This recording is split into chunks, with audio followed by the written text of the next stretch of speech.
So hello students, स्वागत है आप सभी का आपके अपने पाठशाला यूट्यूब चैनल पर। मेरा नाम है रजत और इस वीडियो में हम करेंगे क्लास 10th मैथ्स चैप्टर हमारा pair of linear equations in two variables, exercise है 3.3। ठीक है, अल्टीमेट एलिमिनेशन यानी एलिमिनेशन मेथड हम करने लग रहे हैं इसमें।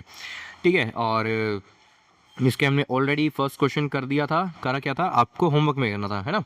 सेकंड क्वेश्चन के भी हमने 1 2 3 पार्ट कर लिए थे। अब ये फोर्थ एंड फिफ्थ पार्ट हम इस वीडियो में करेंगे, जिसके साथ ये हो जाएगा चैप्टर ख़त्म। इसके बाद एक नई शुरुआत करेंगे नए चैप्टर के साथ। ठीक है, चलिए तो बिना किसी देरी के शुरू करते हैं। तो भाई देखो क्वेश्चन क्या कह रहा है। Meena went to a bank to withdraw 2,000 रुपये। 2,000 रुपये निकालने के लिए मीना बैंक में जाती है। ठीक है, शी आज the cashier to give her 50 रुपये के नोट और 100 रुपये के नोट्स ओनली। तो भाई वो यानी मीना कैशियर से कहती है कि भाई साहब मुझे सिर्फ 50 रुपये और 100 रुपये के नोट ही देना। ठीक है, तो मीना को 25 नोट मिलते हैं टोटली। ठीक है, अगर देखो अगर मैं इसके इक्वेशन यहीं के यहीं बनाना चाहूँ तो मैं कैसे बनाऊंगा। Let the number of ₹50 notes be x, है ना, एंड नंबर ऑफ ₹100 नोट्स। 100 रुपये के नोट्स का नंबर कितना हो जाएगा भाई, वाई हो जाएगा, है ना। अब कहती है वो कि जो मीना है ना उसको 25 नोट मिले टोटल में। अरे भाई एक्स और वाई दोनों मिला के कितने नोट मिले उसे, 25 नोट, है ना। सॉरी, तो ये x प्लस वाई बराबर 25। कैसे कि भाई 50 रुपये के नोट और 100 रुपये के नोट मिलके 25 बन रहे हैं, है ना। ये रुपए में नहीं है वैल्यू, ये ध्यान रखना आप। ठीक है, इसके अलावा और कोई हिंट दिया भी नहीं रहेगा। देखते हैं ज़रा। Find how many notes of 50 रुपये एंड 100 रुपये शी रिसीव्ड। अब ध्यान से देखोगे इसमें सेकंड हिंट तो गिवन ही नहीं है ना। एक इक्वेशन तो हमने बना दी कि भाई 25 नोट मिले हैं टोटल। ठीक है, दूसरी इक्वेशन का हिंट कहाँ से लेके आए हम, यहीं पे आती है आपकी सोच, है ना। जितना आप अच्छा सोच सकते हैं उतने ही अच्छे तरीके से आपके क्वेश्चन को फोड़ सकते हैं। ठीक है, तो सेकंड इक्वेशन कैसे बनेगी चलिए देखते हैं। अब देखो ये तो हो गई हमारी फर्स्ट इक्वेशन। ठीक है, अकॉर्डिंग टू क्वेश्चन हमने ये वाली बना दी। सेकंड इक्वेशन के लिए हम क्या करेंगे, देखो ज़रा कि अभी 50 रुपये के एक्स नोट थे तो टोटल वैल्यू कितनी होगी, 50 इंटू एक्स, है ना। जैसे साइड में देखो ज़रा, 5 रुपये के 2 नोट 10 रुपये बनाते हैं, मतलब मल्टीप्लाई करेंगे हम वैल्यू निकालने के लिए, है ना। 5 रुपये के 10 नोट 50 रुपीज़ बनाएंगे। ऐसे ही 50 रुपये के एक्स नोट तो 50 इंटू एक्स यानी 50x बनाएंगे ना, है ना। ये बात आपको समझ में आई क्या? अगर समझ में आई तो वीडियो को लाइक करना, चैनल को सब्सक्राइब करना। ठीक है, चलो तो ये 50x हो गया, प्लस 100 रुपये की जो वैल्यू आ रही है उसको भी ऐड कर देंगे, 100 रुपये के नोट्स की वैल्यू, है ना भाई। 100 रुपये के वाई नोट थे तो 100 वाई। ठीक है, और टोटल में कैश कितना था भाई, ये अगर हमारी मॉनेटरी वैल्यू है दोनों तो भाई इक्वल टू में हमें अमाउंट रखना पड़ेगा। अभी टोटल अमाउंट कितना लिया है उसने, कितना निकाला है ना। तो ये हो जाएगा 2,000 रुपये इक्वल में। ठीक है क्या, चलिए अब मैं क्या करूँगा, मैं यहाँ से 50 कॉमन ले लूँगा तो ये बच जाएगा x, ये हो जाएगा 2y। ठीक है, इधर से भी अगर मैं ये 50 कॉमन ले लूँ या फिर क्या कर सकता हूँ मैं, या फिर 2000 को 50 से डिवाइड कर सकता हूँ, है ना। दोनों तरफ 50 की डिवीजन करेंगे तो ये हो जाएगा मेरे पास x प्लस 2y बराबर 2000 divided by 50 which is equal to 40। So x plus 2y की जो वैल्यू है वो मेरे पास 40 है ना। तो यहाँ से y की वैल्यू कितनी आ जाएगी, 15, है ना। 15 आ जाएगी क्या, सॉरी इसको 2 नाम दे देते हैं, सेकंड इक्वेशन हो गई है। अब हम क्या करेंगे, इसको एलिमिनेट करेंगे। एलिमिनेशन मेथड के लिए आपको याद हो तो मैंने बताया था क्या कि किसी भी एक वेरिएबल का सेम होना ज़रूरी है। सेम होना इन द सेंस उसका कोफिशिएंट सेम हो। ठीक है, अगर 2x है पहली इक्वेशन में तो नीचे भी 2x हो सेकंड इक्वेशन में। ठीक है, सिर्फ x है तो x हो, और यहाँ देख रहा हूँ मैं कि भाई सिर्फ x है तो मेरे को वेरिएबल सेम करने की ज़रूरत नहीं है। ठीक है ना, चलिए देखते हैं ज़रा। तो ये हो जाएगा x प्लस 2y बराबर 40। अच्छा कर क्या रहा हूँ मैं,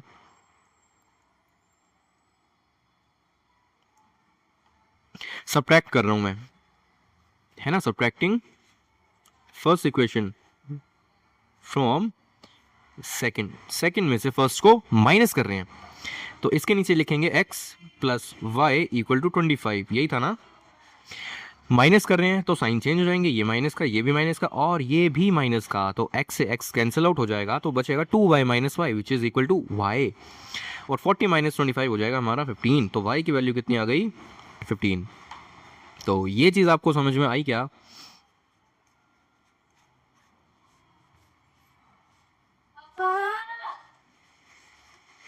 ठीक है, अब y की वैल्यू जब हमारे पास आ गई है तो इसी से ही हम निकाल सकते हैं x की वैल्यू बहुत प्यार से। कैसे?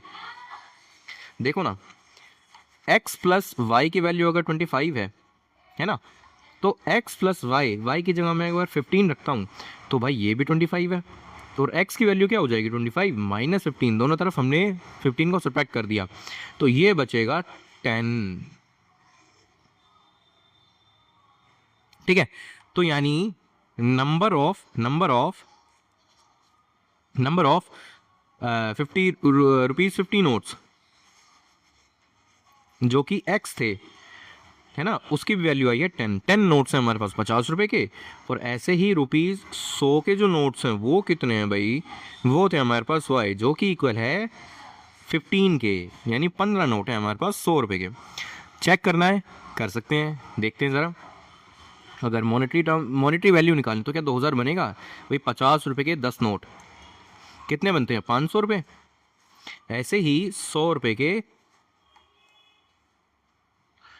15 नोट, ये हो गए 1500 रुपये। टोटल वैल्यू कितनी होगी? 500 और 1500, 2000 रुपये, है ना। वेरीफाई भी हो गया, देखो कितना आसान था ना क्वेश्चन।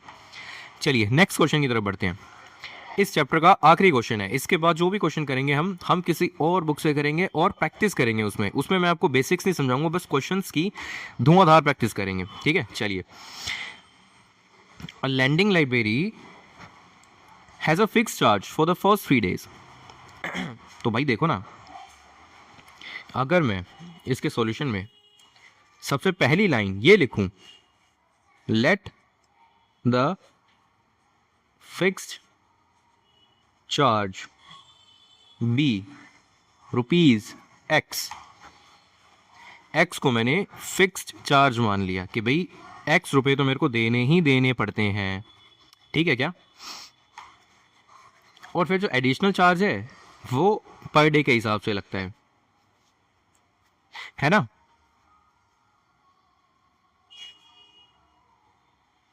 सो एडिशनल पर डे का चार्ज कितना हो जाएगा? ये हो जाएगा हमारा वाई रुपीज, ठीक है क्या, ठीक है ना। चलिए अब देखो जरा, अगर मैं इसकी इक्वेशन बनाना चाहूँ तो कैसे बनाऊंगा भाई? देखो फिक्स चार्ज तो मुझे देना ही पड़ता है ना, which is rupees x, plus में मेरे को वेरिएबल चार्ज जो है वो भी देना पड़ेगा। अरे variable in the sense additional charge जो है वो भी देना पड़ेगा पर डे के हिसाब से, यानी एक दिन का वाई रुपये लगता है, 2 दिन का कितना लगेगा? 2 इंटू वाई। 3 दिन का कितना लगेगा? 3 इंटू वाई। समझ में आया क्या? ठीक है ना। चलिए, तो एडिशनल चार्ज देना पड़ता है for each day thereafter. ठीक है, देखो पहले 3 दिन का तो एक्स रुपीज़ हो गया। अब मान लो साइड में देखो ज़रा, अगर मैंने 4 डेज़ के लिए 4 डेज़ के लिए अगर मैंने कोई बुक ली है तो भाई फर्स्ट 3 डेज़ का तो एक्स रुपये हो गया, है ना। फर्स्ट 3 डेज़ का तो चार्ज हो गया एक्स रुपीज़, बाकी का जो बचा 1 डे है ये एडिशनल डे हो गया जिसके मेरे को वाई रुपीज़ देने पड़ेंगे, है ना। तो 4 दिन का किराया कितना होता है? X plus y. समझ में आया?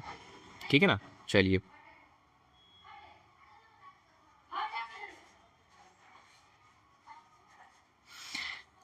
ठीक है, तो अब देखो, तो जो सरिता नाम की लड़की है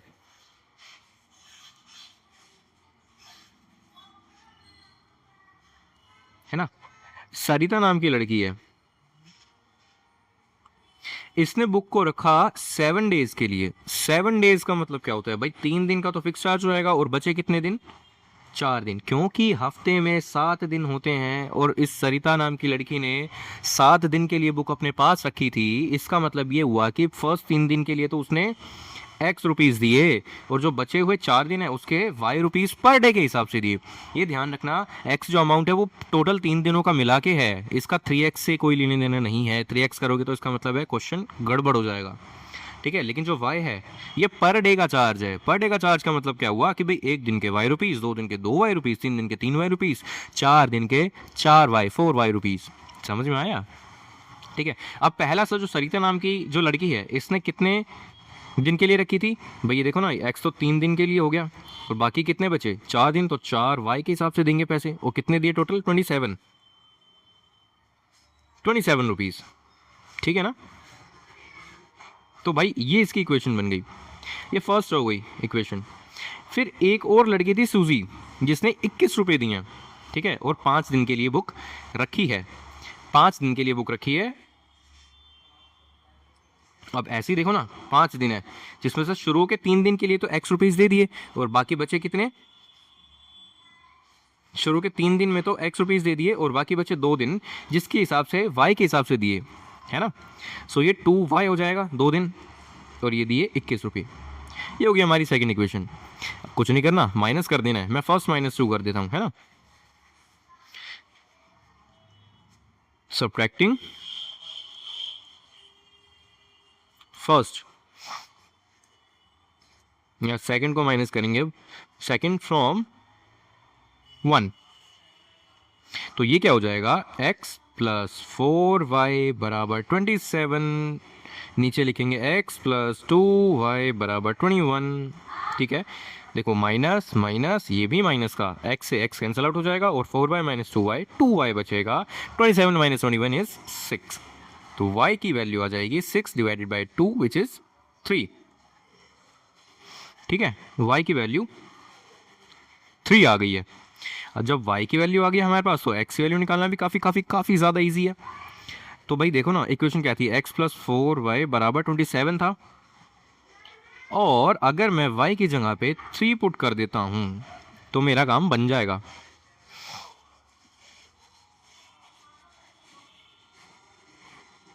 -12, ये आ जाएगा मेरा 15, है ना। तो इसका मतलब क्या हुआ, इसका मतलब क्या हुआ दया, कि भाई फर्स्ट 3 डेज़ का जो चार्ज है वो मेरा 15 रुपये लगता है, और बाकी एडिशनल जो डे है वो मेरा 3 रुपये के हिसाब से देना पड़ेगा मुझे, ठीक है ना। तो भाई देखो, पर डे का चार्ज, सॉरी पहले तो फिक्स चार्ज लेते हैं। So the fixed charge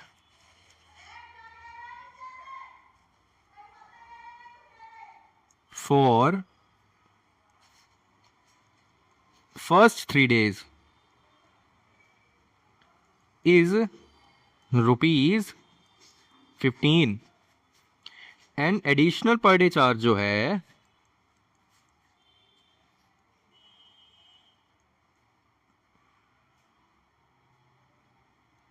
is rupees, कितना था, 3 रुपये, 3। तो बस ये थे आज के क्वेश्चन। आई होप कि आपको ये लास्ट क्वेश्चन समझ में आए हो, और वीडियो पसंद आई हो, कुछ सीखने को मिला, तो चैनल को सब्सक्राइब करना, वीडियो को लाइक करना, शेयर करना अपने दोस्तों के साथ। मिलेंगे आपसे अगली वीडियो में, तब तक के लिए बाय।